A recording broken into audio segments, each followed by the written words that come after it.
Hey, how's everyone doing today? I hope you're all doing well and having a good week so far. Well, my first quote comes from section 9.1. Per the text, not only can each team member exhibit leadership, he or she should do so. This means that all voices of the team should be heard and everyone on the team is important. This is something the Ford Motor Company started a long time ago called, if you remember the old commercials back in the 80s and 90s, their motto was quality was job one. And that meant that, they listened to the whole team. If someone lower on the rung of the ladder had an idea, they would listen to them. And that's basically what this is saying. Each team member should show leadership. Step up. If you have something to say something, and if you're wrong, you're wrong. But most of the time, you'll be right, and people are like, wow, that's pretty good. That's showing initiative, and people should look at you. Will look at you in a different way, and the next person going, wow, I have an idea. Maybe I should speak up too. So, everyone on the team is important. This goes back when I was younger, that we always put the worst player on the team out in right field. But if you look at most Major League Baseball teams now, the best player is the right fielder, so everyone's important on the team. So that's how I just looking at that how I look at that one. My second one comes from section 9.1.2, and this is that it's not how smart team members are, but how well they communicate that's important. It improves teamwork. See, I was reading this and I looked at it long and hard, and it brought up something to me. This brings up the adage that there are no stupid questions. I would have to disagree with what the text saying and to the researchers who wrote the book. I mean, because if you have team members on your team that are not knowledgeable about the project or the goals of the team, it doesn't matter how they communicate. It will not make the team smarter. What makes a team smarter is everyone being on the same page, working together, knowing what their goals are, knowing what the project is, knowing what they need to do to accomplish that. You don't have to be a great communicator to be a good team player. Maybe you're shy, you don't like to talk a lot. But if you say something, people are like, well, okay, good. That's a great idea.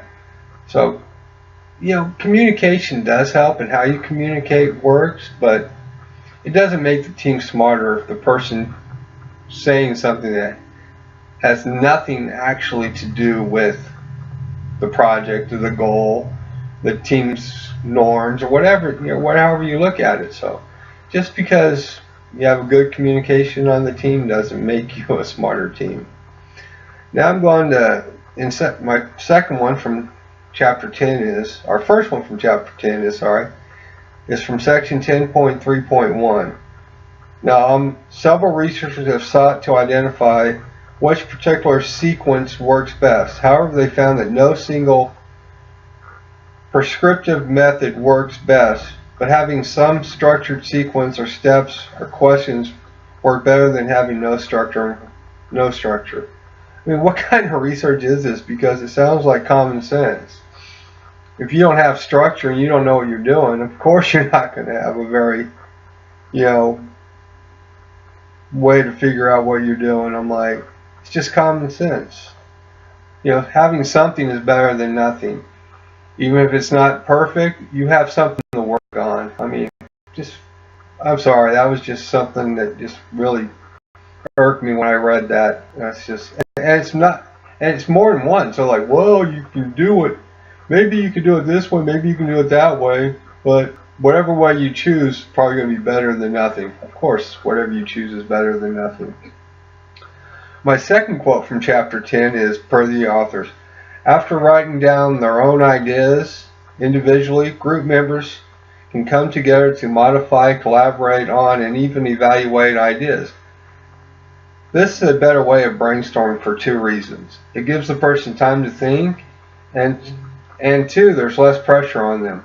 But what I would suggest, because you always have the predetermined thoughts about, well, I don't, this guy usually has the worst ideas of them all, And this guy always has good ideas. So if we know it's coming from this guy, it's going to be good, but from this guy it's going to be bad. So what I would suggest, instead of putting your name on it and having names on it, just randomly throw them in a pile, no names, no nothing, and just start picking them out of the hat. So like, hey, that's a good idea. Oh no, I don't know if this is going to work, but we'll set it aside over here in the maybe pile. No, this idea ain't going to work. And you aren't going to say, hey, Jim, this is a stupid idea. Why'd you write it down? And then Jim's like going, well, I'm not going to do anything else in this group anymore, team. I'm not going to help them out. They think all my ideas are stupid. But if it was Jim that had the great idea and people like, oh, that's a good idea. We should do that. Then Jim feels good inside. He's like, well, they like my idea. Maybe I'll work harder and try more and get things done with the team. That's all I got to say for the day, and I hope everyone has a good week and try harder at school, whatever you need to do. Life is short. Have fun.